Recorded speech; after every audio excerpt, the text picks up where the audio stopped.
मैं सुशील जादौन आप सभी का स्वागत करता हूं, आप सभी का अभिनंदन करता हूं। कैसे हैं आप सब लोग? बहुत अच्छे होंगे, जबरदस्त होंगे और शानदार होंगे। कैसी चल रही है आप सबकी साथियों तैयारी? बहुत अच्छी चल रही होगी, शानदार चल रही होगी और खूबसूरत चल रही होगी। तो उसी तैयारी को अच्छा, बेहतरीन और शानदार बनाने के लिए मैं आज पॉलिटी की क्लास लेके आ गया हूँ, जिसमें साथियों आज यानी कि हमारी हिस्ट्री जो कंप्लीट हो चुकी है, कंप्लीट प्लेलिस्ट साथियों आपको मिल जाएगी, जिसके अंदर मैंने कंप्लीट थ्योरी आपको हिस्ट्री पढ़ा रखी है। बहुत बेहतरीन तरीके से उसे कवर कर लीजिएगा। जो भी बच्चे जोड़े वो हिस्ट्री को जरूर कवर कर लीजिएगा। आज जो हम शुरू करने जा रहे हैं साथियों, पॉलिटी शुरू करने के लिए जा रहे हैं। तो जल्दी से भाई एक बार फटाफट से सारे बच्चे आ जाओ और एक बार कमेंट कर दो कौन कौन आ चुके हैं, जिससे कि मुझे अनुमान लग पाए कि हाँ भाई सारे बच्चे जुड़ चुके हैं और बहुत अच्छे से फिर हम अपनी क्लास को शुरू कर लें। तो आज जो हमारी साथियों पॉलिटी की क्लास है दोस्तों, आपको एक बात बताऊं कि हमने जो हिस्ट्री पढ़ी है लगभग 47 क्लास में पढ़ी है। बड़ा प्रेशर है, बड़ा दबाव है कि भाई इतनी क्लास में कैसे, मतलब इतना डिटेल में पढ़ाया जिसका कोई जवाब नहीं है। आप सब संतुष्ट हो गए होंगे हिस्ट्री पढ़ के, है ना?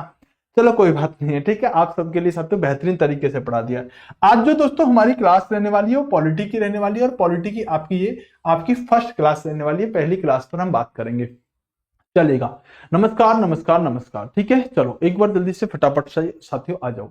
दोस्तों उससे पहले मैं आपको बताना चाहता हूं कि पॉलिटी हम जो पढ़ेंगे वो ग्रुप डी के लेवल की पढ़ेंगे, जिससे कि आपका कोई भी क्वेश्चन ग्रुप डी के अंदर ना साथियों यहां पर छूटे। दोस्तों अगर हम बात करें तो सुबह 9 बजे आपकी किसकी क्लास होती है? रीजन की क्लास होती है। और शाम को 9 बजे मैं आपके सामने जीके जीएस लेके आता हूं। तो कंप्लीट हम यूट्यूब पर भी पढ़ रहे हैं और हमारा कोर्स भी चल रहा है। कोर्स में थोड़ा हम ज्यादा चीजें एक्स्ट्रा देके चल रहे हैं, पीडीएफ वगैरह भी, और साथियों वहां कंटेंट भी अलग है। साइंस में साथियों आपको 10 बजे साइंस की क्लास होती है और आपकी 10 बजे साथियों शाम को मैथ की क्लास होती है। तो एक फ्री टाइम टेबल है जो निर्माण बैच के तहत साथियों यानी विराट बैच के तहत चल रहा है। और हमारा साथियों जो निर्माण बैच है वो साथियों अब इस पर ऑफर समाप्त हो चुका है भैया। अब ऑफर की चेष्टा मत कीजिएगा, आपसे कल मैंने कह ही दिया था।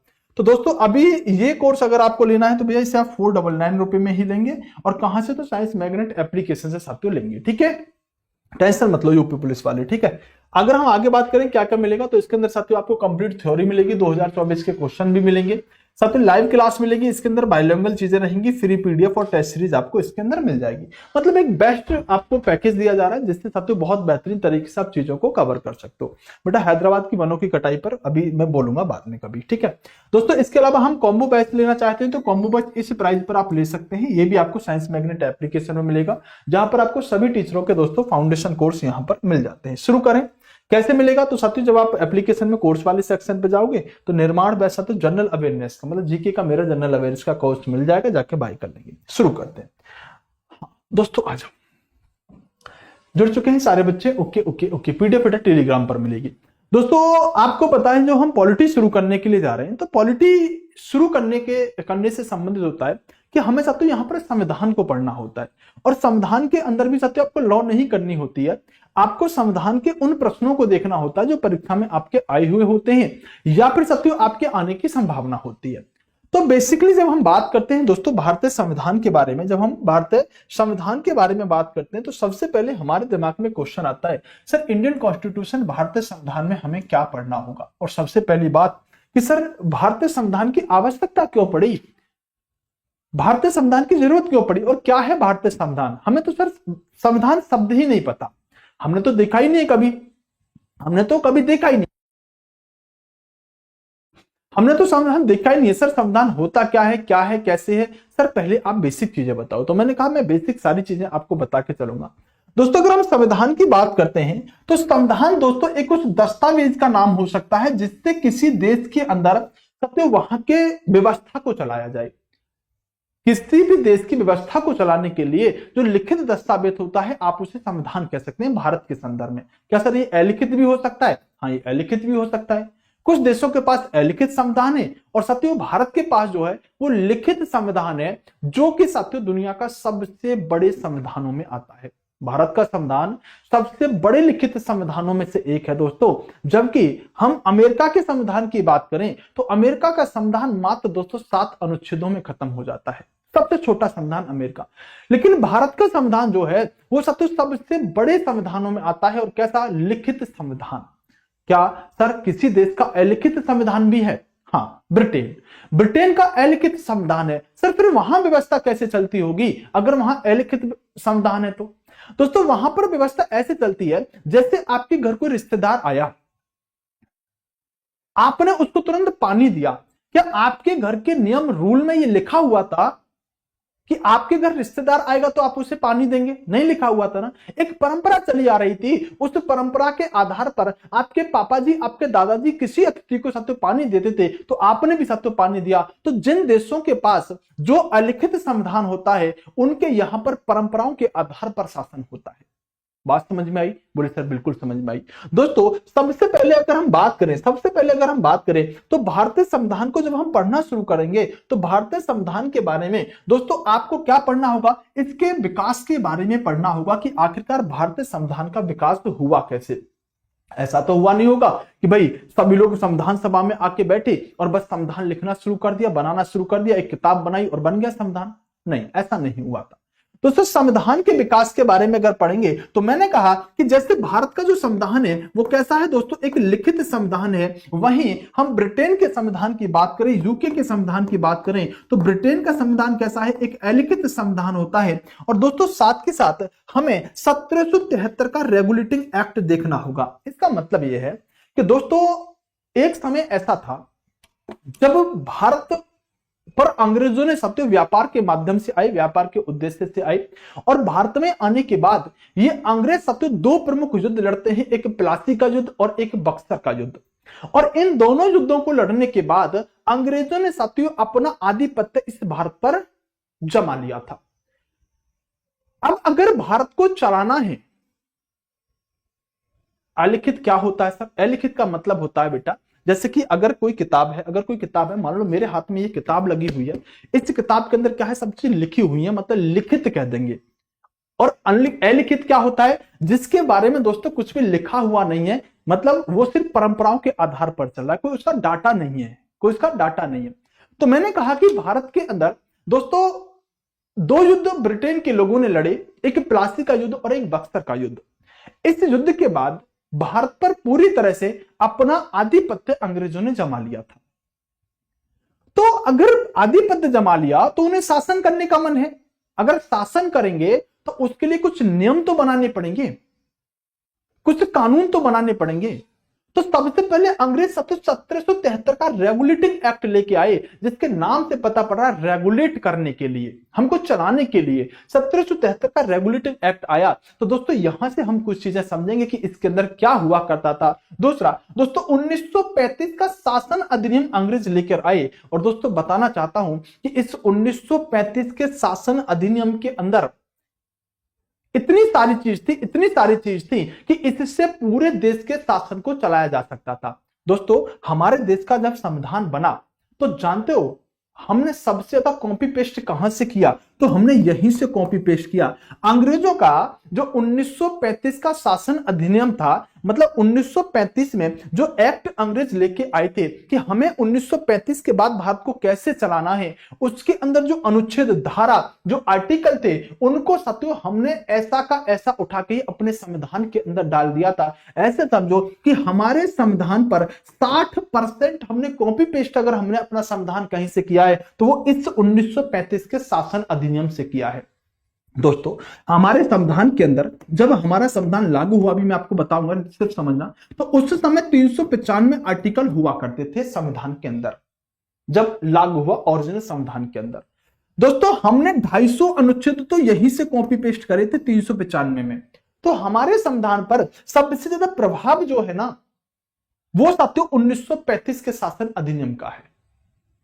हमारे संविधान पर सबसे ज्यादा प्रभाव अगर किसी चीज का है तो वो 1935 के शासन अधिनियम का है, जहां पर 395 अनुच्छेद हमारे संविधान में थे, तो 250 तो हमने यहीं से ले लिए थे, इसी अधिनियम से।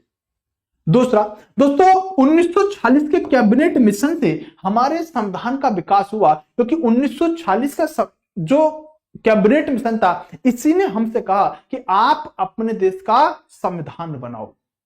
अभी मैं पेड क्लास में बात पढ़ा के आ रहा था, 1946 का जो कैबिनेट मिशन भारत में आया था मार्च 1940 में, इसी ने हमसे कहा था कि आप संविधान बनाओगे। हमने कहा बिल्कुल बना लेंगे। बोले कैसे बनाओगे? तो बोले संविधान सभा से हम अपना संविधान बनाएंगे। तो कैबिनेट मिशन ने हमसे कहा ठीक है, आप अपनी संविधान सभा बनाओ, और फिर संविधान सभा संविधान बनाएगी। तो भारत के संविधान पर दोस्तों इन तीन चीजों का बहुत ज्यादा प्रभाव है।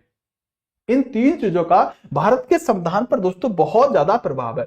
जैसा मैंने आपको बताया कि दोस्तों 1973 का जो रेगुलेटिंग एक्ट था, इससे पहले 1773 का रेगुलेटिंग एक्ट जो था, उससे पहले 1757 में और 1764 में क्या हो चुकी थी, बक्सर और प्लासी की लड़ाई हो चुकी थी, जिसके बाद अंग्रेजों को समझ में आ चुका था कि अब हम भारत पर शासन करेंगे। तो उन्होंने सत्य भारत पर शासन करने के लिए क्या किया, रेगुलेटिंग एक्ट लेके आए और रेगुलेटिंग एक्ट के तहत कुछ व्यवस्थाएं करी। जैसे 1773 की रेगुलेटिंग एक्ट के तहत 1774 में दोस्तों कलकत्ता में इन्होंने क्या खोल दिया था, एक न्यायालय की स्थापना कर दी थी, जिसके न्यायाधीश यहां पर एलिजा एम्पे बनाए थे, जो मैंने आपको हिस्ट्री में भी पढ़ा रखा है, इसलिए कोई लोड लेने की आपको जरूरत नहीं है। तो अंग्रेजों ने शासन कैसे करना शुरू किया कि रेगुलेटिंग एक्ट लाए 1773 का और व्यवस्था कर दी सुप्रीम कोर्ट की।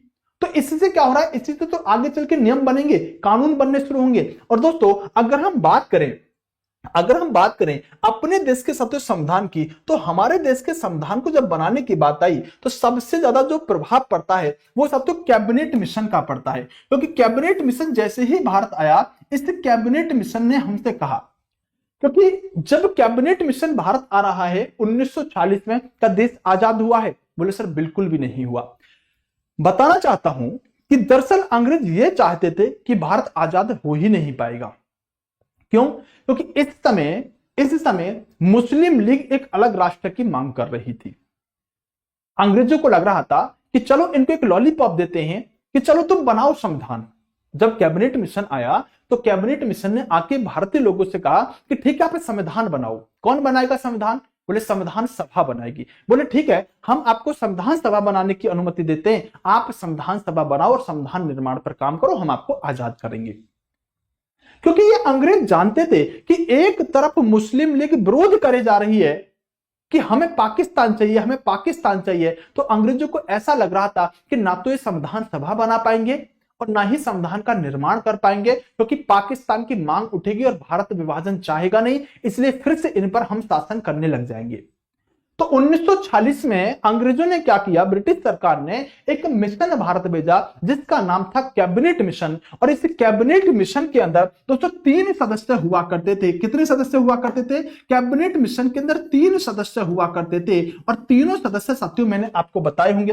एक व्यक्ति का नाम है साथियों पेंथिक लॉरेंस, लिख लीजिएगा एक बार। ये पेंथिक लॉरेंस जो हुआ करते थे इसके अध्यक्ष हुआ करते थे। लॉरेंस बिश्नोई मत समझना इसको, ये क्या थे? पेंथिक लॉरेंस। एक व्यक्ति का नाम था दोस्तों एवी अलेक्जेंडर। क्या नाम था? एवी अलेक्जेंडर। और एक व्यक्ति का नाम कौन बताएगा? एक व्यक्ति का नाम था स्टेफोर्ड क्रिप्स। तो ये 3 लोग हुआ करते थे जो इस कैबिनेट मिशन के अंदर आए और इन्होंने हमसे आके कहा कि आप संविधान सभा का निर्माण करो और संविधान सभा संविधान का निर्माण करना शुरू कर देगी। इन्हें लग रहा था कि कर ही नहीं पाएंगे। जब दोस्तों कैबिनेट मिशन भारत आया तो मार्च 1940 में कैबिनेट मिशन आया और जुलाई 1940 में कैबिनेट मिशन के तहत भारतीय संविधान के निर्माण के लिए दोस्तों क्या हुआ, संविधान सभा का गठन हो गया। हमने कहा ठीक है भाई, बना के दिखाते हैं हम आपको संविधान, हम आपको बना के दिखाते हैं संविधान। तो बेसिकली संविधान कौन बनाएगा? कॉन्स्टिट्यूशन असेंबली, संविधान सभा। तो पहला क्वेश्चन अगर मैं आपसे पूछूं कि बेटा ये बताओ संविधान किसने बनाया, तो क्या कहोगे? संविधान सभा ने। सिंपल भाषा में समझो, संविधान किसने बनाया? संविधान सभा ने। संविधान सभा किसके आधार पर बनी? कैबिनेट मिशन के आधार पर। 2 क्वेश्चन अभी तक याद हुए, दिक्कत तो नहीं है? दोनों क्वेश्चन दिमाग में सेट हैं। संविधान सभा किसके आधार पर बनी? कैबिनेट मिशन के आधार पर। और कैबिनेट मिशन के आधार पर जब संविधान सभा बन गई तो इस संविधान सभा ने संविधान का निर्माण किया। कैबिनेट मिशन में पेंथिक लॉरेंस, एवी अलेक्जेंडर और स्टेफोर्ड क्रिप्स 3 लोग थे, जिसमें से अध्यक्ष कौन थे? अध्यक्ष सत्य पेंथिक लॉरेंस हुआ करते थे। बोले बात समझ में आई सर, कोई दिक्कत नहीं है। तो क्या हमारे देश के लोगों ने सर संविधान सभा बनाई? बोले बिल्कुल बनाई। जब हमारे देश के लोगों ने संविधान सभा बनाई तो सबसे पहला प्रश्न उठा कि संविधान सभा में कौन कौन शामिल होंगे? मैं, तुम, रामपाल, गोपाल, विजयपाल, कौन शामिल होगा संविधान सभा में? क्योंकि हम अपने देश का संविधान बनाने के लिए जा रहे हैं तो विशेष व्यक्तियों को शामिल होना पड़ेगा। बोले बिल्कुल होना पड़ेगा। तो कहा कि चुनाव करवा लो, देश के अंदर चुनाव करवा लो, जो चुनाव जीत के आएगा ना वो संविधान सभा के अंदर शामिल हो जाएगा। लेकिन दोस्तों हमारे देश की स्थिति ऐसी थी कि चुनाव कराना संभव नहीं था। तो फिर कैसे करें और कितने लोग आएंगे संविधान सभा के अंदर, कितने लोग होंगे जो संविधान बनाएंगे? ऐसे बहुत सारे प्रश्न दोस्तों दिमाग में उठने लगे। तो पहले प्रश्न का जवाब हुआ कि कितने लोग होंगे संविधान सभा के अंदर। तो उस समय के साथियों बुद्धिजीवियों ने जवाब दिया कि एक काम करते हैं, जनसंख्या के आधार पर निर्धारण कर लेते हैं कि संविधान सभा में कुल कितने लोग होंगे। बोले ठीक है, कैसे करोगे? तो लोगों ने कहा कि ऐसा करते हैं कि 10 लाख लोगों पर, ध्यान सुनना, यह क्वेश्चन पूछा गया, 10 लाख लोगों पर एक सदस्य का चुनाव कर लेते हैं। मतलब कि जहां 10 लाख लोग मिले उनमें से एक व्यक्ति को ले लो संविधान सभा में, भैया ये व्यक्ति बैठ के काम करेगा। कितने लोगों पर? 10 लाख लोगों पर एक सदस्य का चुनाव हुआ। क्या सर इस चुनाव में जनता ने वोट डाला? नहीं, इस चुनाव के अंदर दोस्तों जनता ने वोट नहीं डाला। जो प्रांतीय विधानसभा के सदस्य हुआ करते थे उन्होंने साथियों वोट डाला, और कुल जो सदस्य यहां पर आए उनकी संख्या हुआ करती थी दोस्तों 389। सर 389 क्यों? 390 क्यों नहीं हुए, 91 क्यों नहीं हुए? मैंने बताया कि 389 का जो आंकड़ा आया ना, ये भारत की जनसंख्या से आया। हमने 10 लाख लोगों पर एक सीट चुनी, तो उस समय साथियों इतनी जनसंख्या थी कि लगभग 389 लोग साथियों चुनकर आए। पहला क्वेश्चन होगा कि साथियों संविधान सभा के अंदर जो 389 लोग आए हैं ये किस आधार पर आए हैं? तो आप कहेंगे दोस्तों ये 389 लोग 10 लाख लोगों पर एक सीट आई है, तो 389 इंटू 10 कर लीजिएगा, लगभग साथियों इतनी आपकी जनसंख्या उस समय देश की रही होगी। 10 लाख कर लीजिएगा दोस्तों, 10 लाख लोगों पर एक सीट चुनी गई। और दोस्तों ये जो चुनाव था ना, ये चुनाव दोस्तों अप्रत्यक्ष था। इसमें दोस्तों जनता ने वोट नहीं डाले थे, प्रांतीय विधानसभा के सदस्यों ने वोट डाले थे। बात समझ में आ गई? बोले सर बिल्कुल समझ में आ गई। तो संविधान सभा के जो सदस्य थे उनकी कुल संख्या जो हुआ करती थी 389 हुआ करती थी, और 10 लाख जनसंख्या पर एक सदस्य चुना गया। तो संविधान बनाने के लिए कुल 389 लोग आए जो संविधान दोस्तों बनाने का काम करेंगे। बात समझ में आ गई? बोले सर बात समझ में आ गई, कोई दिक्कत नहीं है। दोस्तों इनमें से 292 सदस्य जो हुआ करते थे वो ब्रिटिश प्रांत से आए थे, 93 लोग ऐसे थे जो देसी रियासतों से आए थे, और 4 चीफ कमिश्नरियों से आए थे। बोले सर ये क्या बात हुई? आपने तो कहा कि भारत के अंदर 389 लोग आए टोटल, अब आपने कह दिया कि 292 इसमें ब्रिटिश प्रांत से आए, 93 देसी रियासतों से आए, 4 चीफ कमिश्नरियों से आए। तो दोस्तों मेरी बात सुनो, दरअसल जिस समय ये संविधान सभा बन रही है ना, जो संविधान बनाने का काम करेगी, उस समय पूरे भारत पर अंग्रेजों का शासन नहीं था। उस समय पूरे भारत पर अंग्रेजों का शासन नहीं था।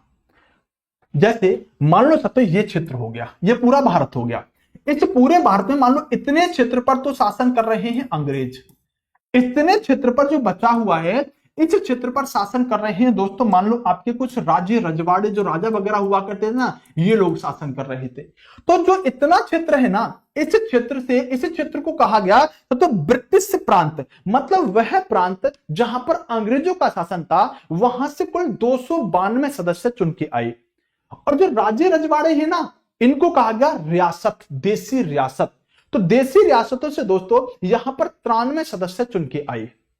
लेकिन दोस्तों ध्यान रखना, ये तो सदस्य जो थे ये चुनाव लड़के आए थे और ये मनोनीत होके आए थे, इसलिए हम ये कह सकते हैं कि 389 लोग जो आए हैं ना, ये मनोनीत और निर्वाचित दोनों होके आए हैं। भाई राजे रजवाड़े थोड़ी चुनाव लड़ते, बोले भाई हमने तो ये अपना भेज दिया रामफल, ये जाके बैठेगा संविधान सभा में संविधान बनाएगा। हमारे राज्य में कोई राजा मतलब चुनाव लड़ेगा क्या? नहीं, हमने ये भेज दिया, मनोनीत होके आ गया।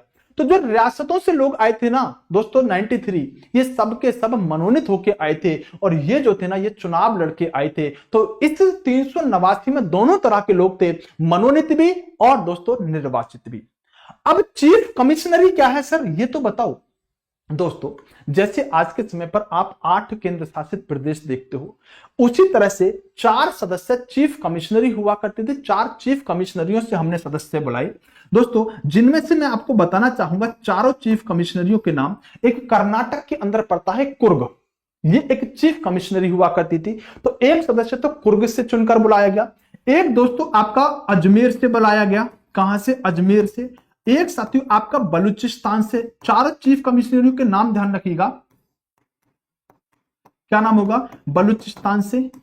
और एक साथियों आपका दिल्ली हुआ करता था। तो जो चार चीफ कमिश्नरी हैं, कुर्ग कर्नाटक में है, अजमेर, बलूचिस्तान और दिल्ली, इन चारों चीफ कमिश्नरियों से साथियों यहां पर एक एक सदस्य चुनकर बुलाया गया। तो 389 लोग ऐसे हुए जिन्होंने कहा कि भाई ये 389 लोग संविधान बनाएंगे। बात समझ में आ गई? बोले सर बिल्कुल समझ में आ गई।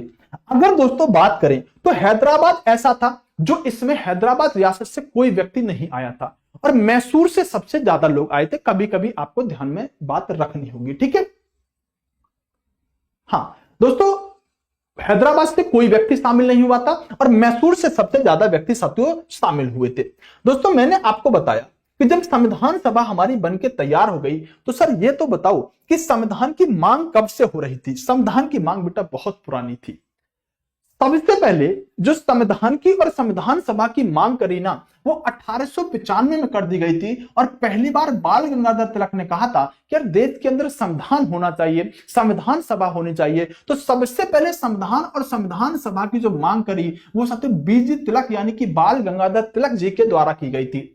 1922 में गांधी जी ने दोस्तों संविधान सभा और संविधान निर्माण की बात कही थी। दो आपसे क्वेश्चन पूछा जाएगा, वो यही पूछा जाएगा सबसे पहले संविधान की मांग किसने करी? तो बीजी तिलक 1895 में साथियों यहां पर मांग कर चुके थे संविधान की। 1924 में दोस्तों मानवेंद्र रॉय, जिन्हें आप एम.एन. रॉय के नाम से जानते हैं, इन्होंने दोस्तों 1924 में क्या करा? भारत के संविधान हो ऐसी बात कही। तो तीनों व्यक्तियों के बारे में पूछा जाता है। सबसे पहले संविधान की मांग किसने करी थी? दोस्तों 1895 में बीजी तिलक ने। गांधी जी ने कब करी थी? 1922 में। 1924 में एम.एन. रॉय ने साथियों संविधान की यहां पर मांग करने का काम किया था। तो दोस्तों इतनी बात आपको समझ में आ जानी चाहिए। 389 को ऐसे भी डिवाइड कर सकते हो कि 296 जो निर्वाचित होकर आए हैं, जिसमें से ब्रिटिश प्रांत से 292 और 4 चीफ कमिश्नरियों से, और जो साथियों 93 है ना, ये मनोनीत हैं। क्या है? देखो लिखा ना मनोनीत, ये इनके लिए चुनाव नहीं हुआ, ये सब तो मनोनीत होकर आए हैं। ये सभी देशी रियासतों के सदस्य हुआ करते थे। दोस्तों यहां तक तो बात समझ में आ गई। अब हमारी संविधान सभा बन चुकी थी, संविधान सभा बन चुकी थी। अब इसे क्या करना था? संविधान का निर्माण करना था। बोले ठीक है सर। इसके लिए क्या हुआ कि पहले दिन हमने बैठक करी। जब संविधान सभा बन गई, सभी लोग आके बैठ गए, तो साथियों मुस्लिम लीग इसका बहिष्कार कर रही थी। मुस्लिम लीग इसमें इंटरफेयर नहीं कर रही थी। बोले भाई साहब हमें चाहिए पाकिस्तान, ठीक है? मुस्लिम लीग इसका विरोध करे जा रही है। दोस्तों जब संविधान सभा पूरी तरह से तैयार हो गई तो हमने इसकी पहली बैठक करी 9 दिसंबर 1940 को। स्टार लगा लेना इस क्वेश्चन पर। संविधान सभा की पहली बैठक कब हुई? 9 दिसंबर 1940 को। सर जो 9 दिसंबर 1940 को बैठक हो रही है, क्यों हो रही है? संविधान बनाना है ना सभी लोगों को मिलके। तो 9 दिसंबर 1940 को दोस्तों प्रथम बैठक होती है, और ये प्रथम बैठक पर वार्ता होती है कि चलो भाई संविधान निर्माण का काम करते हैं। संविधान बनाएगा कौन? तो संविधान बनाएगी संविधान सभा। सभी लोग दोस्तों आके बैठ गए। दोस्तों जब कोई सभा होती है, पंचायत होती है, तो एक व्यक्ति अध्यक्ष तो बनता है। बोले सर बिल्कुल बनता है। तो यहां पर बात आई कि अब यहां पर इस 9 दिसंबर को संविधान सभा का अध्यक्ष किसे बनाया जाए? बताओ किसे बनाया जाए? दोस्तों कहा जाता है कि इस संविधान सभा के अंदर बहुत बुद्धिजीवी लोग थे। कितने बुद्धिजीवी लोग थे मैं आगे आपको बताने वाला हूं। उन लोगों ने बहुत स्टडी कर रखी थी संविधान के संदर्भ में। तो तुम जैसे एक व्यक्ति खड़े हुए, बोले भाई साहब मुझे कुछ याद आ रहा है अध्यक्ष बनाने के संदर्भ में। बोले बताओ क्या याद आ रहा है? बोले फ्रांस ने जब अपना संविधान बनाया था ना, तो फ्रांस ने अपने सबसे वरिष्ठ व्यक्ति को संविधान सभा की पहली बैठक में अध्यक्ष बनाया था। तो क्यों ना हम भी फ्रांस से प्रेरित होकर इस 9 दिसंबर को अपना अध्यक्ष सबसे वरिष्ठ व्यक्ति को ही बना दें। सबने कहा बात तो सही है। सबसे वरिष्ठ व्यक्ति देखे गए कौन है? तो सबसे वरिष्ठ व्यक्ति पाए गए यहां पर दोस्तों सच्चिदानंद सिन्हा। क्या नाम था इनका? दोस्तों सच्चिदानंद सिन्हा जो हुआ करते थे, ये सबसे दोस्तों वरिष्ठ व्यक्ति पाए गए और कहा कि सच्चिदानंद सिन्हा को ही 9 दिसंबर को क्या बना दो? 9 दिसंबर को इस संविधान सभा का अध्यक्ष बना दो। लोगों ने कहा ठीक है। सत्यनारायण सिन्हा 9 दिसंबर को दोस्तों क्या हुए, सत्यनारायण सिन्हा इस संविधान सभा के अध्यक्ष बन गए। लेकिन ध्यान रखना, सत्यनारायण सिन्हा ये 9 दिसंबर के लिए ही अध्यक्ष बन रहे हैं। किस आधार पर? वरिष्ठता के आधार पर, उम्र दराज होने के आधार पर। लेकिन ये कल्पना कहां से ली है हमने? फ्रांस से। अगर कभी अच्छा क्वेश्चन बने, ये क्वेश्चन सबको याद है, मैं जानता हूं कि 9 दिसंबर 1940 को जब संविधान सभा की पहली बैठक हुई तो पहले अस्थायी अध्यक्ष कौन बनाए गए? ये स्थायी नहीं थे, ये अस्थायी अध्यक्ष थे। कौन बनाए गए? सत्यनारायण सिन्हा। अगर एग्जामिनर ये क्वेश्चन आपसे पूछ बैठे कि ये बताओ ये प्रेरणा कहां से ली कि वरिष्ठता के आधार पर सत्यनारायण सिन्हा को अध्यक्ष बनाया जाए, तो ध्यान रखना ये कॉन्सेप्ट जो लिया था ये दोस्तों फ्रांस से प्रेरित होकर संविधान सभा के लोगों ने कॉन्सेप्ट लिया था कि वरिष्ठ व्यक्ति को ही सत्यनारायण सिन्हा को अध्यक्ष बना दो। दोस्तों एक छोटी सी बात बताओ, मैं आपसे क्वेश्चन पूछना चाहता हूं, देखता हूं कितने बच्चे पढ़े हुए हैं और कितने बच्चे मतलब नॉलेज रखते हैं। सिंपल सा क्वेश्चन है मेरा, संविधान सभा की दूसरी बैठक कब हुई? बहुत छोटा सा क्वेश्चन है, फटाफट से आंसर करिएगा। क्वेश्चन क्या है? संविधान सभा की दूसरी बैठक कब हुई? कौन बताएगा? जो आंसर सही बताएगा उसका मैं आज नाम लूंगा, जो सही आंसर बताएगा। क्लियर हुई बात? बहुत बढ़िया, बहुत जबरदस्त। चलिए, हाँ ठीक है बेटा, उन्नाव से मैंने तुम्हारा प्रणाम नमस्कार सब देख लिया, बहुत बढ़िया। संजीव ने एक आंसर दिया है, कह रहे सर 11 दिसंबर को। एक बच्चा है सब तो भूत नाम का है, डर लग रहा है इसको, 11 दिसंबर। एक बच्चा हृदय कह रहा है 11 दिसंबर, फ्यूचर कह रहा है 11 दिसंबर, 11 दिसंबर। बहुत बढ़िया, बहुत बढ़िया। कुछ 12 भी लिख रहे हैं। दोस्तों एक छोटी सी बात बताऊं, जितने भी टीचरों ने आज तक पढ़ाया है और जितनी भी किताबों ने आज तक लिखा है, सारी किताबें गलत लिखती हैं इस बात को, और अधिकतर टीचर इस बात को गलत पढ़ाते हैं। मैं चैलेंज के साथ कह सकता हूं, संविधान सभा की जो दूसरी बैठक हुई है, कोने पे लिख लीजिएगा कहीं पर, संविधान सभा की जो दूसरी बैठक हुई है दोस्तों, जो सेकंड मीटिंग है वो 10 दिसंबर 1940 को हुई है। कब हुई है? 10 दिसंबर 1940 को। सर हमने तो 11 दिसंबर 1940 पढ़ा है। बेटा तुमने इसलिए पढ़ा क्योंकि तुम्हारे मास्टरों ने ही 11 दिसंबर 1940 पढ़ाया है। दोस्तों संविधान सभा की दूसरी बैठक 10 दिसंबर 1940 को हुई है। जानते हो बात क्या है?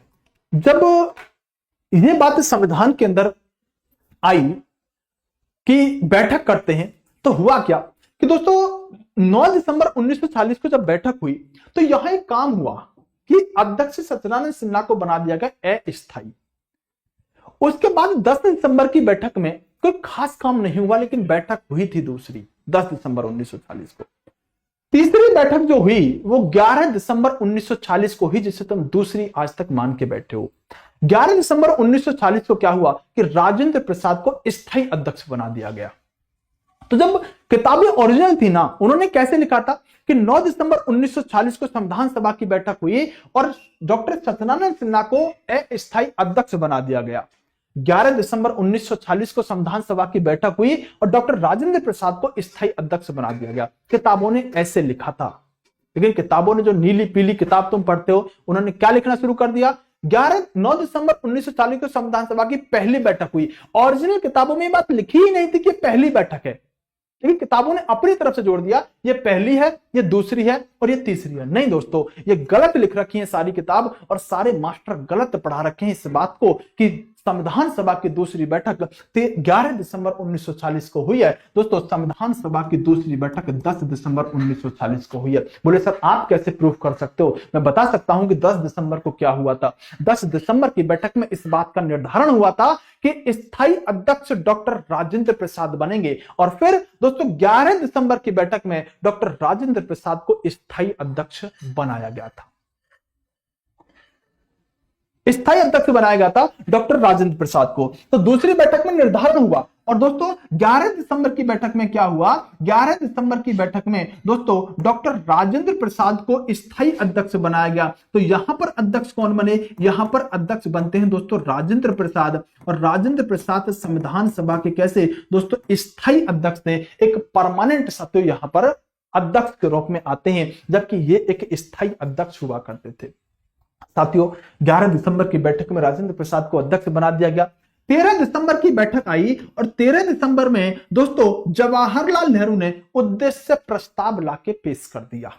पहले तो हमने अध्यक्ष बनाए 2 दिन, फिर हमने क्या किया, अगले दिन साथियों मतलब अगली बैठक में हमने 13 दिसंबर को क्या किया, जवाहरलाल नेहरू ने उद्देश्य प्रस्ताव लाके पेश कर दिया। सर उद्देश्य प्रस्ताव होता क्या है दोस्तों? चाहे राजेंद्र प्रसाद की बात करें, चाहे बी आर अंबेडकर की बात करें, चाहे साथियों आप जवाहरलाल नेहरू की बात करो, ये बहुत विजनरी लोग हुआ करते थे। जवाहरलाल नेहरू ने खाका तैयार किया कि संविधान भारत का होगा कैसा, क्या क्या बातें होंगी, क्या क्या कॉन्सेप्ट होंगे।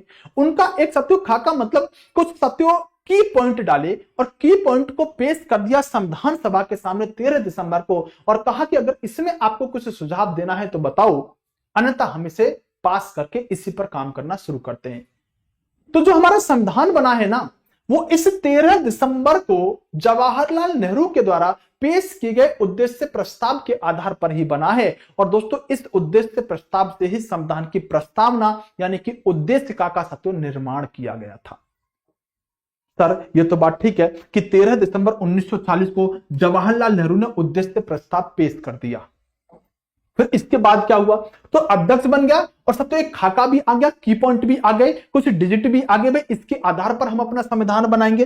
जब ये सारी चीजें आ गई तो आने के बाद दोस्तों क्या हुआ कि दोस्तों 9 दिसंबर 1940 की प्रथम बैठक हुई और इस प्रथम बैठक में मैंने आपको बता दिया कि सबसे बुजुर्ग व्यक्ति डॉक्टर सचिदानंद सिन्हा को अध्यक्ष बना दिया गया। और दोस्तों मुस्लिम लीग ने इस बैठक का बहिष्कार कर दिया था, मना कर दिया कि हम इस संविधान सभा में शामिल नहीं हो रहे, हमें तो अपना एक अलग राष्ट्र चाहिए ही चाहिए। तो 9 दिसंबर की बैठक में क्या हुआ मैंने आपको बता दिया। दोस्तों इसके बाद 11 दिसंबर की बैठक में क्या हुआ, 11 दिसंबर की बैठक में डॉक्टर राजेंद्र प्रसाद को दोस्तों संविधान सभा का एक स्थायी अध्यक्ष बना दिया गया।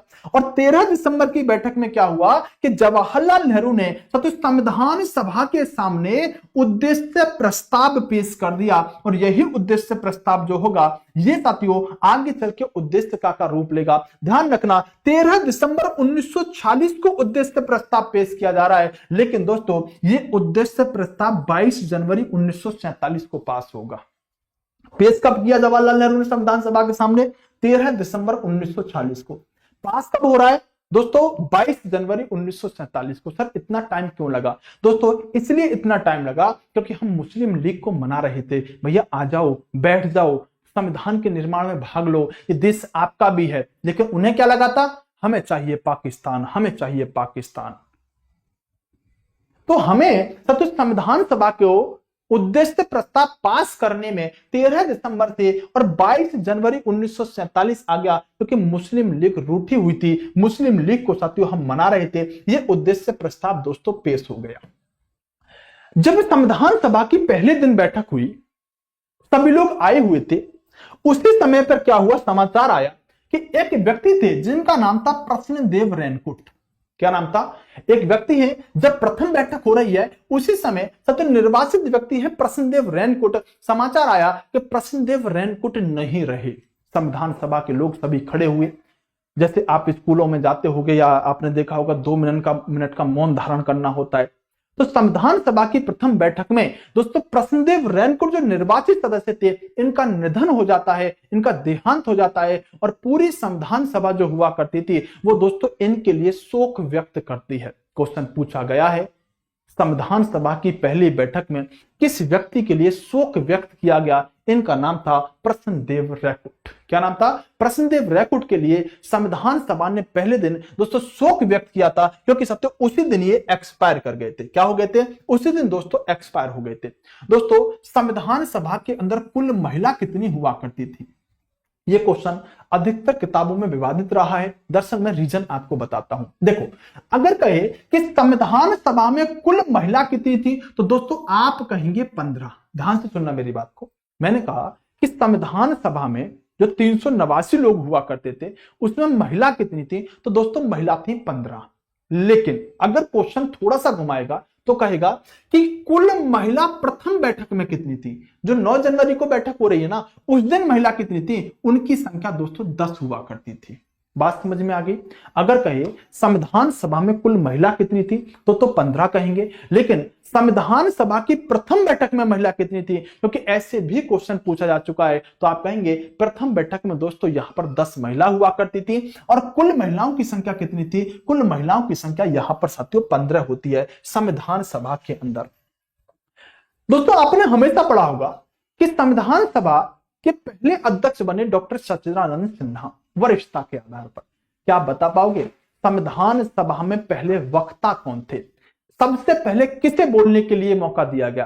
संविधान सभा में सबसे पहले दोस्तों जेबी कृपलानी प्रथम वक्ता थे। सबसे पहले इनसे कहा गया कि जेबी कृपलानी आप आइए, आप सबसे पहले स्पीच दीजिएगा, आप सबसे पहले भाषण दो। तो पहले वक्ता कौन माने गए दोस्तों? जेबी कृपलानी संविधान सभा में सबसे पहले बोले, यानी कि ये संविधान सभा के प्रथम वक्ता हुआ करते थे। अगर कभी पूछ लिया जाए आपसे अच्छे लेवल का क्वेश्चन कि संविधान सभा के प्रथम वक्ता कौन थे, बोलने वाले व्यक्ति कौन थे, स्पीच सबसे पहले किसने दी, तो दोस्तों जेबी कृपलानी ने सबसे पहले साथियों संविधान सभा में यहां पर दोस्तों स्पीच देने का काम किया था। सबसे पहले इन्होंने भाषण देने का काम किया था। बात समझ में आई? बोले सर बिल्कुल समझ में आई, यहां तक कोई समस्या नहीं है। सर संविधान बनेगा कैसे? तो यहां पर हमने काम बांट दिया।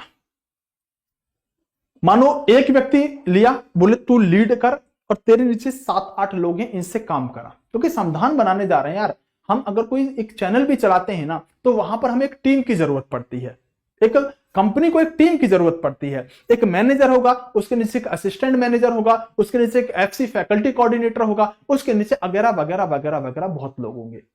तो सेम हमने क्या किया, तो ऐसे ही हमने वर्टिकल बांट दिए, और वर्टिकल जो यहां बांटे हैं उन्हीं को कह दिया गया है दोस्तों समितियां। क्या कह दिया गया है? समितियां। तो हमने क्या किया कि संविधान निर्माण करने के लिए कुछ समिति बनाई, और उन समितियों को अपने अपने आधार पर काम दिया, और उनके अध्यक्ष आपसे यहां पूछ लिए जाएंगे। और कुछ आपको याद नहीं रखना। जैसे दोस्तों एक संचालन समिति हमने बनाई, जिसके अध्यक्ष हमने बनाए डॉक्टर राजेंद्र प्रसाद। भाई अध्यक्ष भी तो वही है, संचालन का मतलब क्या है? जो सारी चीजों को लेके चले। तो संचालन समिति के अध्यक्ष कौन हो गए? राजेंद्र प्रसाद हो गए।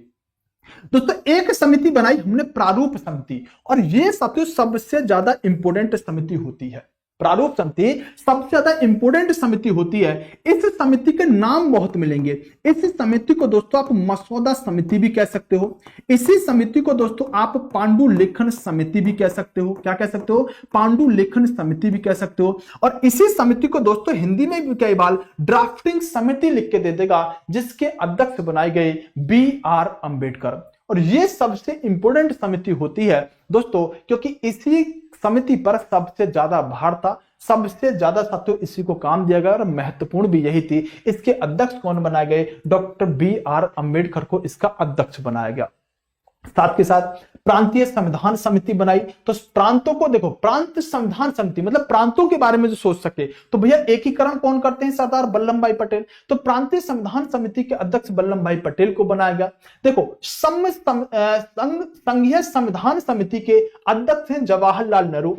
दोस्तों राष्ट्र ध्वज समिति के अध्यक्ष कौन है? डॉक्टर राजेंद्र प्रसाद। इसी को कई बार क्या कहेगा ना, इसी को कई बार लिख देगा झंडा समिति। इसको क्या लिख देगा कई बार? इसी को दोस्तों यहां पर लिख देता है झंडा समिति। तो मैं आपको क्लियर करना चाहता हूं थोड़ा सा कि अगर आपको ऐसा क्वेश्चन मिल जाए कि बताओ झंडा समिति के अध्यक्ष कौन है या राष्ट्र ध्वज संबंधी समिति के अध्यक्ष कौन है, तो समस्या यहां पर एक होगी कि ये कभी कभी आपको आंसर नहीं मिलेगा। कभी कभी आपको आंसर दोस्तों जेबी कृपलानी मिल जाएगा। ध्यान से सुनना, मैं आपके सारे डाउट क्लियर कर देता हूं। अगर आपसे कभी ये क्वेश्चन पूछा जाएगा कि बताओ झंडा समिति के या राष्ट्र ध्वज संबंधी समिति के अध्यक्ष कौन थे, तो कभी तो आपको राजेंद्र प्रसाद मिलेगा, कभी जेबी कृपलानी मिलेगा। ध्यान से सुनो, अगर राष्ट्र ध्वज की जगह झंडा बोल दे, झंडा समिति, बात एक ही है, ठीक है। तो झंडा समिति के अध्यक्ष कभी राजेंद्र प्रसाद, कभी जेबी कृपलानी। अगर आपको दोनों ही ऑप्शन में मिले और पूछे कि झंडा समिति का अध्यक्ष कौन था, तो आप आंसर राजेंद्र प्रसाद को लगाइएगा। और कहे कि झंडा समिति के अध्यक्ष कौन है और राजेंद्र प्रसाद ऑप्शन में ना मिले, तब आप जेबी कृपलानी को आंसर लगा दीजिएगा। ये क्वेश्चन थोड़ा स्पेशल होता है, जहां पर कभी जेबी कृपलानी और कभी दोस्तों राजेंद्र प्रसाद को आंसर माना जाता है। क्यों माना जाता है उतना आप जानने की कोशिश मत करो। झंडा समिति में आप दोनों लिखिएगा, प्राथमिकता राजेंद्र प्रसाद को देनी है, बाद में दोस्तों अगर नहीं मिलता ऑप्शन में तो आप जेबी कृपलानी आंसर लगाएंगे। इसके अलावा साथियों अगर हम बात करें, इसके अलावा दोस्तों भारत के अंदर जब इतने सारे लोग हो गए तो इनका काम क्या था? इनका काम था कि हमें संविधान का निर्माण करना है। क्या करना है? हमें संविधान का निर्माण करना है। अब समितियों के आधार पर संविधान का निर्माण होगा। जब भारत के संविधान का निर्माण होगा तो भारत के संविधान के लिए मुस्लिम लीग मान नहीं रही थी। मुस्लिम लीग ने स्पष्ट मना कर दिया और अंग्रेजों ने स्टेटमेंट भी दिए कि यह तो एक ऐसी बारात है जिसकी दुल्हन ही गायब है। यानी मुस्लिम लीग विरोध कर रही थी संविधान सभा का। तो हुआ क्या दोस्तों कि जब देश का विभाजन होना तय हो गया तो इसके बाद इस संविधान सभा का पुनर्गठन किया गया। क्योंकि दोस्तों आप जानते होंगे कि अगर जो चुनाव हुए थे उस समय तो हमने मुस्लिम लीग वगैरह कुछ नहीं देखा था, सभी लोगों को वरीयता दी थी।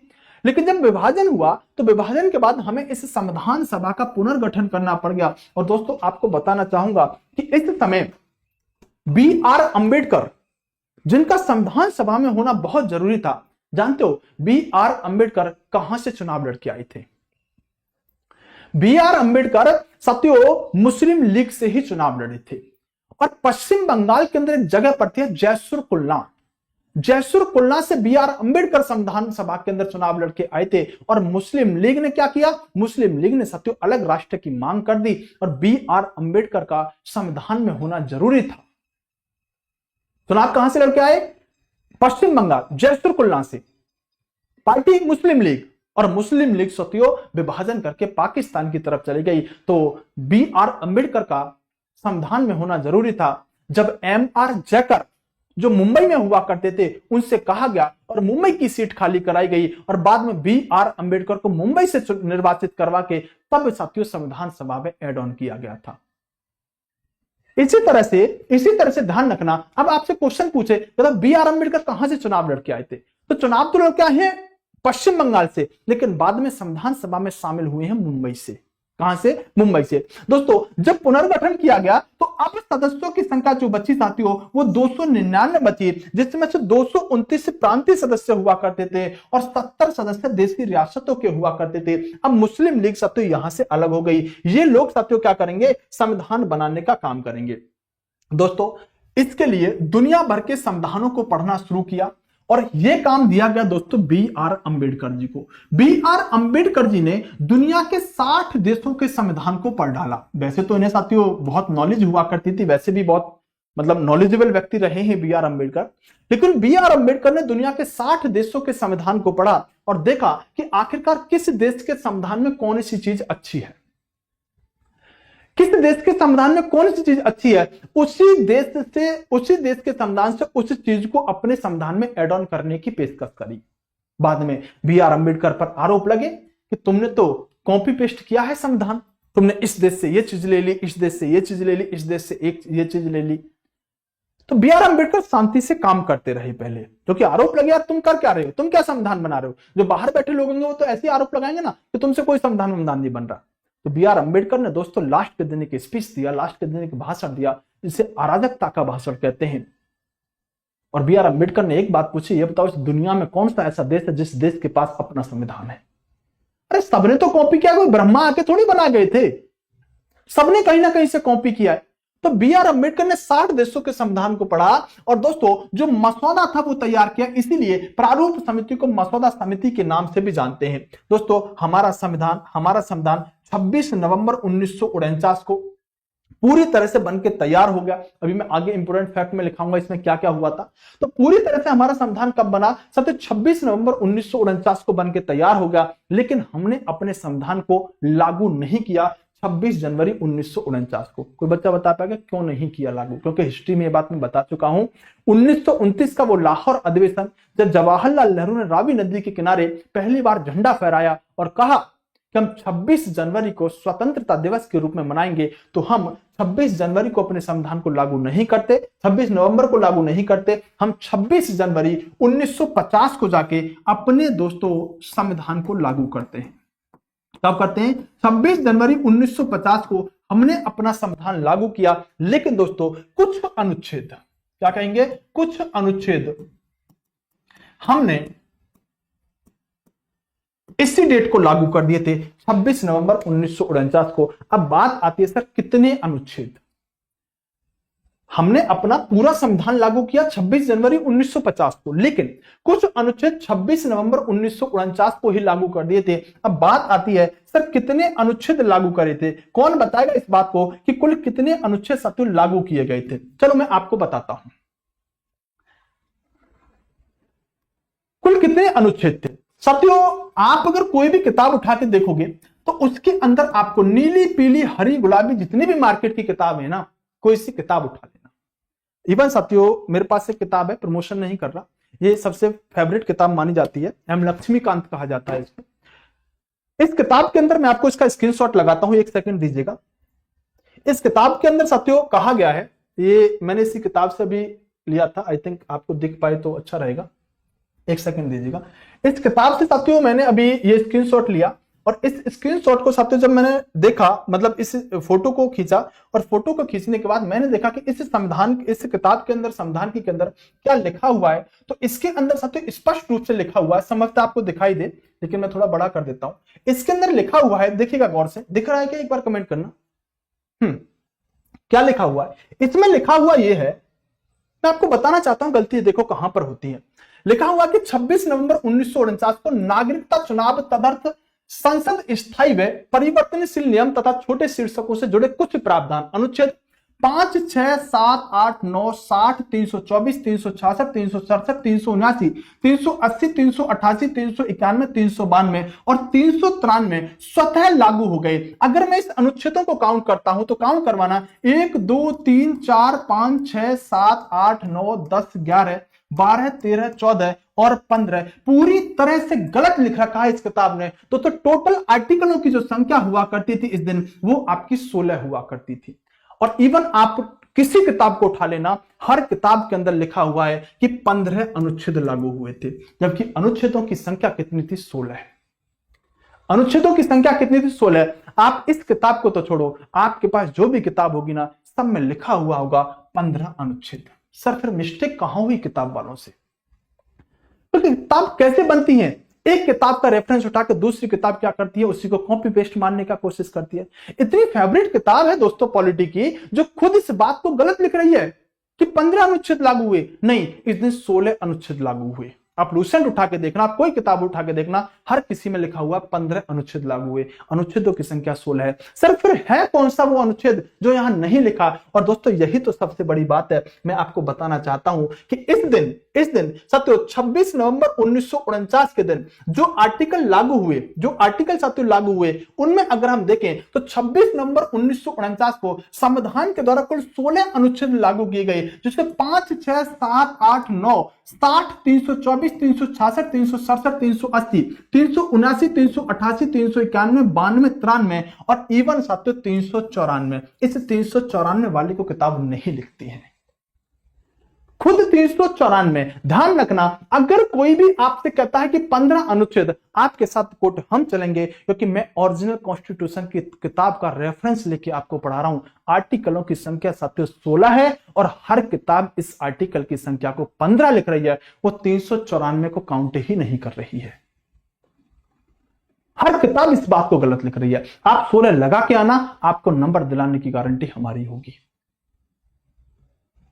आंसर क्या होगा? और 16 आपके सामने है, 16 के 16 आर्टिकल जो कि साथियों यहां पर लागू किए गए। कब किए गए? 26 नवंबर 1949 को ये आर्टिकल साथियों लागू किए गए थे। तो हमने क्या देखा कि 26 नवंबर 1949 को हमने अपने संविधान के कुछ आर्टिकल लागू कर दिए, जबकि पूरा संविधान जो हमारा लागू हुआ है वो 26 जनवरी 1950 को हुआ है। जिसके पीछे का कारण क्या है? 1929 का कांग्रेस का लाहौर अधिवेशन, जिस अधिवेशन के अंदर जवाहरलाल नेहरू ने साथियों कह दिया था हम 26 जनवरी को क्या मनाएंगे, हम साथियों स्वतंत्रता दिवस के रूप में मनाने का काम करेंगे। दोस्तों हमारे संविधान को बनाने में कुल लगभग 64 लाख रुपए का खर्चा आया, यानी 63,96,729। आप एक राउंड फिगर में 64 लाख याद कर लेंगे। दोस्तों इसको यहां पर, इसके अंदर दोस्तों जब ओरिजिनल संविधान बना तो 22 भाग, 395 अनुच्छेद और 8 अनुसूचियां हमारे संविधान के अंदर हुआ करती थी। दोस्तों वर्तमान के समय में यहां पर भागों की संख्या जो है, जो भागों की संख्या है दोस्तों, वो यहां पर 25 है। दोस्तों इसे करेक्ट कर लेंगे, 25 भागों की संख्या है। 448 वर्तमान में अनुच्छेद हैं जो आपसे कभी नहीं पूछे जाएंगे क्योंकि घटते बढ़ते रहते हैं। और वर्तमान में दोस्तों 12 अनुसूचियां हैं, पहले कितनी हुआ करती थी? 8 अनुसूची हुआ करती थी। तो 22 से बाद 25 हो गए हैं। और दोस्तों आर्टिकल नहीं पूछे जाते क्योंकि घटते बढ़ते रहते हैं। और अनुसूचियां साथियों 8 से यहां पर 12 हो गई हैं। कितनी हो गई है? अनुसूचियां 8 से 12 हो गई हैं। दोस्तों 24 जनवरी 1950 की हम बात करें, जब साथियों संविधान सभा के लोग अंतिम बैठक कर रहे थे, अंतिम बैठक हो रही है संविधान सभा की 24 जनवरी 1950 को, उस दिन दोस्तों 2 नए सदस्य संविधान सभा के सदस्य बने थे। अंतिम दिन हम 389 सदस्य कब चुने थे? जब कैबिनेट ने हमको साथियों मंजूरी दे दी थी। लेकिन अंतिम बैठक में भी 2 सदस्य संविधान सभा ने चुने थे। कितनी बड़ी बात है। नाम है डॉक्टर रत्नप्पा भरमप्पा कुम्हार, ये और साथियों एक वाई.एस. परमार, ये उस दिन संविधान सभा के अध्यक्ष बने थे जिस दिन संविधान सभा की अंतिम बैठक थी, लास्ट दिन था। उस दिन बोले भाई साहब हमारा भी नाम जोड़ लो। कौन थे? दोनों के नाम आपको याद होने चाहिए। पूछेगा बताओ संविधान सभा की अंतिम बैठक में कौन व्यक्ति साथियों सदस्य बना था? अंतिम बैठक में 2 व्यक्ति साथियों यहां पर अध्यक्ष बने थे। दोस्तों जब हमारा संविधान लागू हुआ तो हमारे संविधान की 3 कॉपियां पेश की गई। कितनी कॉपी? 3 कॉपी। पहली कॉपी ऐसी थी जो साथियों इंग्लिश में पेश की गई। संविधान पर जो हस्ताक्षर हुए वो दोस्तों पहले तो ध्यान रखना 284 लोगों ने कुल हस्ताक्षर किए थे। सर सदस्य तो 299 पढ़ाए थे। हाँ, कुछ लोगों ने कह दिया हम संतुष्ट नहीं है इस संविधान से। कुल सदस्यों ने जो हस्ताक्षर किए 284 लोगों ने हस्ताक्षर किए थे।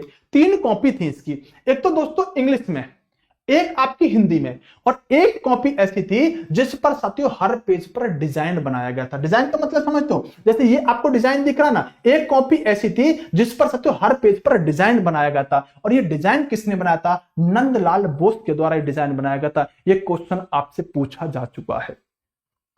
जो हर पेज पर डिजाइन बनाया जा रहा है, ये हाथी घोड़े पालकी वगैरह वगैरह, ये नंदलाल बोस ने साथियों संविधान सभा के हर पेज पर दोस्तों यहां डिजाइन बनाने का काम किया था। जबकि संविधान को भारत के लोगों ने कहा कि संविधान हमारा भाई हाथ से लिखा हुआ होना चाहिए, एक टाइपिंग वाइपिंग वाला सीन नहीं चलेगा। तो अपने हाथों से जो संविधान लिखा था वो प्रेम बिहारी नारायण रायजादा के द्वारा लिखा गया था। एक बहुत विशेष व्यक्ति हुआ करते थे, एक विश्वविद्यालय के अंदर पढ़ा करते थे। जब सब ढूंढ लिए भाई कौन लिखेगा संविधान, तो बाद में इनकी राइटिंग अच्छी थी, इन्हें बुलाया गया। बोले भाई साहब हम लिखेंगे। बोले क्या लोगे आप संविधान लिखने का? बोले कुछ नहीं लेंगे, 1 रुपया लेंगे, लेकिन ध्यान रखना हमारी कुछ शर्तें होंगी। बोले क्या? बोले हम संविधान पर अपने दादाजी का, अपने पिताजी का, अपना नाम लिखेंगे। बोले कोई दिक्कत नहीं है। तो इनका नाम सत्य संविधान पर लिखा गया है। और ये अपने हाथ से लिखने वाले प्रेम बिहारी नारायण रायजादा हुआ करते थे। और जब संविधान बन के तैयार हो गया तो 284 लोगों ने हस्ताक्षर किए। सबसे पहले प्रथम हस्ताक्षर किसने करे? जवाहरलाल नेहरू के द्वारा किए गए। पहले हस्ताक्षर संविधान पर किसने किए जब बन गया? जवाहरलाल नेहरू। दोस्तों अगर मैं आपको एग्जैक्ट वर्डिंग बताऊं तो इन्होंने क्यों किए, ऐसा मत समझना कि जवाहरलाल नेहरू का कोई खास रोल था। मैं आपको अगर इस समय की जो आप ओरिजिनल कॉन्स्टिट्यूशन पढ़ोगे तो उसमें आपके जब सार मिलेगा तो कहा जाता है कि जवाहरलाल नेहरू ने खड़े होकर कहा कि देखो भाई मुझे कहीं जाना है, मुझे जल्दी है, अगर आप मेरा हस्ताक्षर करा लोगे तो मैं निकल जाऊं। तो इसलिए साथियों इनके हस्ताक्षर कराए गए थे सबसे पहले जवाहरलाल नेहरू के। इसके बाद जो अंतिम हस्ताक्षर हुए थे वो डॉक्टर राजेंद्र प्रसाद के हुए थे। सबसे लास्ट में संविधान पर हस्ताक्षर किसने किए? राजेंद्र प्रसाद ने दोस्तों सबसे लास्ट में हस्ताक्षर करने का काम किया था। और साथियों अंतिम बैठक में, जब अंतिम बैठक हुई संविधान सभा की, तो राष्ट्रपति का चुनाव हुआ और राजेंद्र प्रसाद को साथियों यहां पर देश का राष्ट्रपति बनाया गया था। तो सर चुनाव कब हुआ था? आप तो झूठ बोल रहे हो। दोस्तों बाकायदा चुनाव हुआ था। मैं बताना चाहता हूं कि दोस्तों बाकायदा लोगों से कहा था कि कौन चुनाव लड़ना चाहता है, तो सिर्फ एक राजेंद्र प्रसाद का नाम सामने आया था। और राजेंद्र प्रसाद जो हुआ करते थे वो राजेंद्र प्रसाद के लिए दोस्तों यहां पर जो प्रस्तावक बने थे वो जवाहरलाल नेहरू बने थे। और अनुमोदक कौन बने थे? वल्लभ भाई पटेल बने थे। लेकिन इनके सामने कोई चुनाव लड़ने के लिए ही नहीं आया था, इसलिए साथियों कह दिया जाता है कि इनको ऐसे ही राष्ट्रपति बना दिया गया था। लेकिन बाकायदा सबको ऑफर दिया गया था कि जिसको भी राष्ट्रपति बनना है वो आके पर्चा भरो, लेकिन किसी ने साथियों इनके सामने पर्चा ही नहीं भरा था। दोस्तों इतनी बात समझ में आई। समय का थोड़ा सा दोस्तों बड़ा मतलब कम रहता है हमारे पास, क्या करें दोस्तों, पढ़ाने का मन तो बहुत था, अभी तो जोश सा थोड़ा आया था। कंटेंट कैसा लगा साथियों, चीजें कैसे समझ में आई? टेंशन मत लेना, मैं कोई भी चीज छोड़ने वाला नहीं हूं। अभी जस्ट स्टार्ट किया है, आप समझ गए होंगे किस लेवल की चीजें मैं आपको देने वाला हूं और किस तरह से चीजें जानने वाली हैं। वीडियो को सारे बच्चे एक बार लाइक कर देना दोस्तों, चैनल को सब्सक्राइब कर देना और क्लास कैसी लगी कमेंट बॉक्स में जरूर बताना। मैं आपको उस लेवल पर लेके जाना चाहता हूं दोस्तों जहां से आप हर परीक्षा का हर पेपर बनाओ। मैं 2 वर्ष 11 में 18 दिन वाली बात अभी लिखवाऊंगा, टेंशन मत लो, समय थोड़ा सा कम था। हम आगे फिर से मिलेंगे, जब तक के लिए bye bye, take care, love you to all दोस्तों। कमेंट बॉक्स में जरूर बताना क्लास कैसी लगी, मैं आप सबके कमेंट पढ़ूंगा। Bye bye, take care, love you to all.